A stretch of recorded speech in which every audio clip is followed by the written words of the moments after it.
mengklaim bahwa ini akan cepat dan akurat. Ya, ya. Jadi memang ini sudah sejak tanggal 7 Maret ya, sekarang sudah akhir bulan, sudah 3 minggu nih banyak landing dari permasalahan pencucian uang TPPU.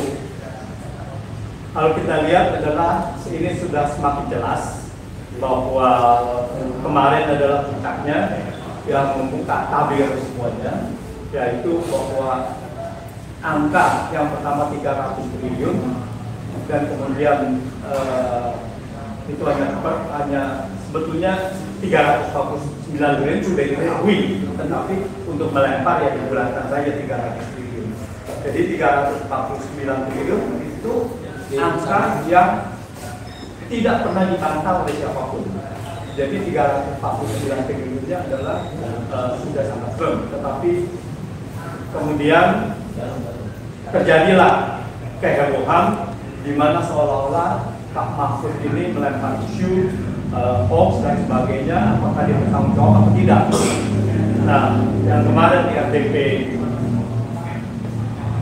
dengan Komisi 3 DPR ternyata bahwa ini adalah benar-benar firm ya, bahwa memang terjadi ada dugaan TPPU tindak pidana pencucian uang senilai 349 triliun.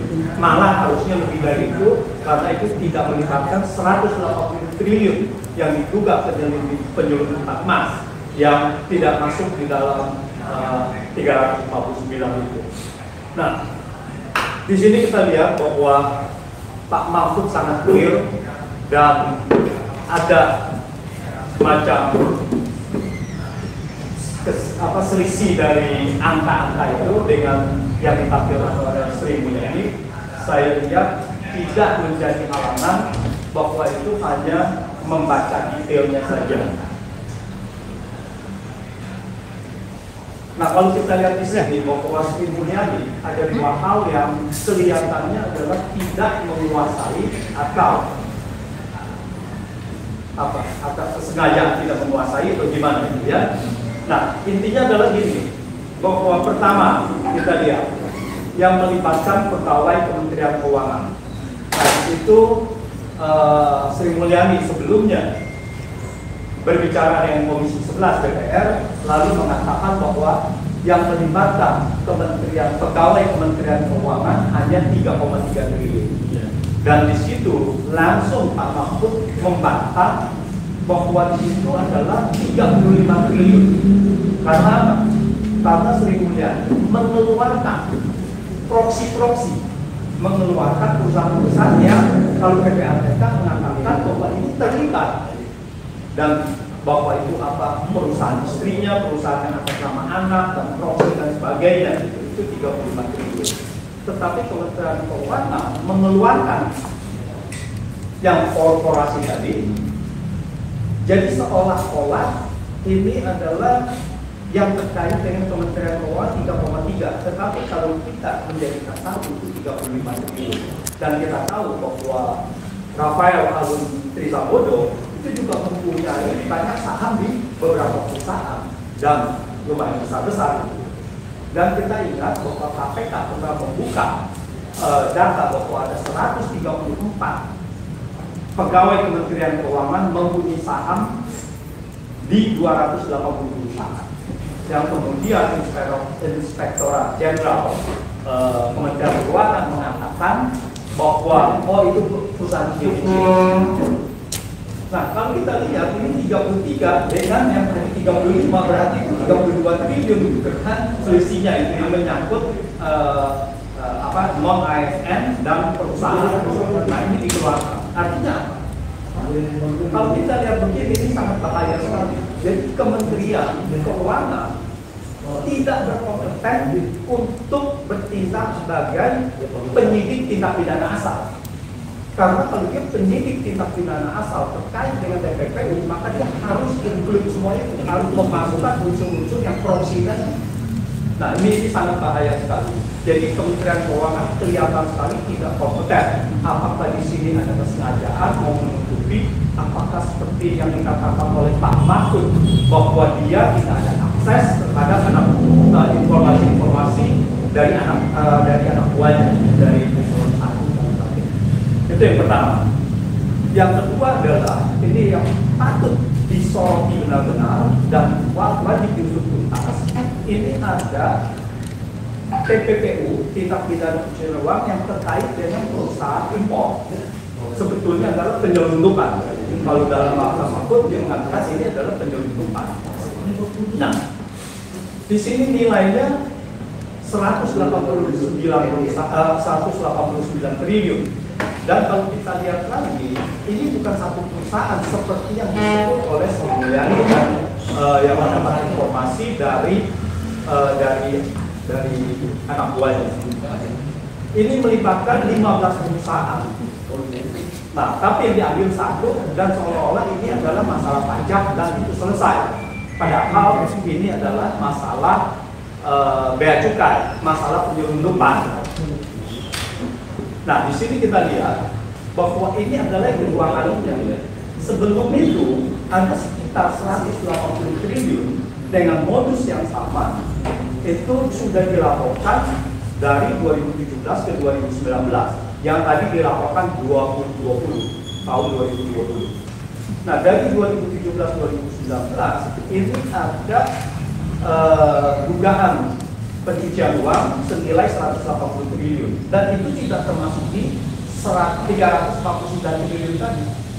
Jadi kalau kita totalkan di dalam penyelundupan emas ini itu 180 triliun plus 189 triliun sudah 369 triliun.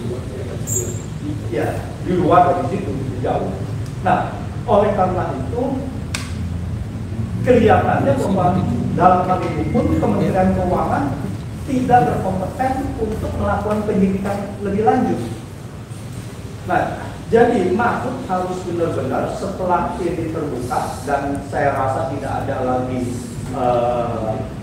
titik balik, ya. Ini sudah harus dijalankan terus, ini sudah terbuka dan bahkan DPR mau membuat pansus, tetapi bukan berarti bahwa pansus selesai.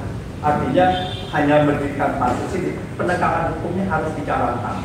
Dan di sini kita lihat bahwa indikasinya sudah sangat banyak dan harusnya adalah aparat hukum, ya, aparat penegak hukum, APH, apakah itu kejaksaan, kepolisian maupun KPK, ini sudah harus masuk. Ini sudah harus benar-benar mengusut tuntas.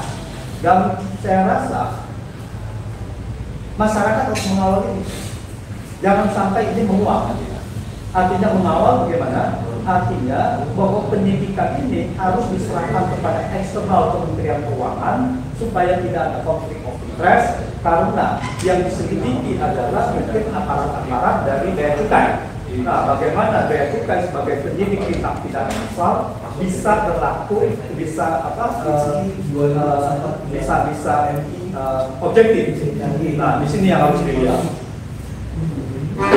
Jadi ini wajib diusut tuntas, masyarakat harus mengawal dan kita mengharapkan ada progress report dari penyidik secara berkala bagaimana status penyidikan ini dan siapa kalau sudah dijadikan tersangka, siapa tersangka itu. Saya rasa ini harus dibilang publik. Penyelundupan ini sangat luar biasa besar. Dan terakhir, kalau ini dibongkar, ini artinya kita mengamankan pendapatan negara ke depan. Kalau nanti tidak diamankan pendapatan negara selama 14 tahun, maka terjadilah akumulasi yang besar. Kalau kita lihat dengan dari tindak pidana ini kemungkinan besar kalau dididak pajak ini adalah dari korupsi penerimaan negara. Kemungkinan besar kalau di bea cukai, yaitu dari yang tadi penyelundupan dan lainnya. Nah, kalau dari penerimaan pajak ini sangat luar biasa karena harus dibongkar juga setelah ada TPPU-nya, maka harus dibongkar siapa wajib pajak yang terlibat. Karena apa? Karena yang dinikmati oleh wajib pajak ini mungkin bisa 4 sampai 5 kali lipat dari yang dinikmati oleh pegawai Kementerian Keuangan, karena dia cuma menerima 10% atau 20%, ya. 80% sampai 90%-nya itu adalah dinikmati oleh si wajib pajak yang tidak bayar. Dan yang kedua adalah mengamankan penerimaan negara ke depan, sehingga kalau kita bisa menaikkan rasio pajak 1% saja, itu berarti sudah 200 triliun. Nah, ini harus dijaga benar-benar. Oleh karena itu, kita minta kepada aparat penegak hukum, kita minta kepada Mahfud untuk benar-benar menjaga agar penerimaan negara bisa diamankan, dan disinilah bahwa pemberantasan kemiskinan bisa lebih efektif. Saya rasa demikian. Terima kasih. Singkat, padat,